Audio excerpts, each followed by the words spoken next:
माझं सकाळी 6 सव्वा 6 वाजता रुटीन चालू होतं. थोडासा एक्सरसाइज करून देवापुढं दिवा लावून तुळशी पुढंही दिवा लावते. पावसाळी वातावरण आहे. आता थोडा पाऊस थांबलेला आहे. सकाळी थोडं झाडांना भेटल्याशिवाय मला काही चैन पडत नाही. पहिलं थोडीशी झाडांकडे बघते आणि मग आपलं रुटीनला सुरुवात करते. आम्ही दोघंही सकाळी काढा घेत असतो. त्यासाठी 2 कप पाणी ठेवून थोडं आलं किसून घालते, गवती चहा घालते, मग टी लिव्स म्हणजे चहाची वाळलेली पानं घालून थोडीशी दालचिनी हळद घालून त्यामध्ये लिंबू पिळते.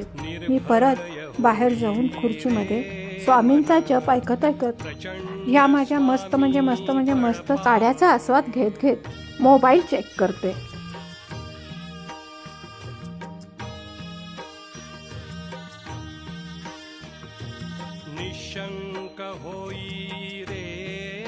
हे सगळं झालं की आपल्या कामाला सुरुवात करायची.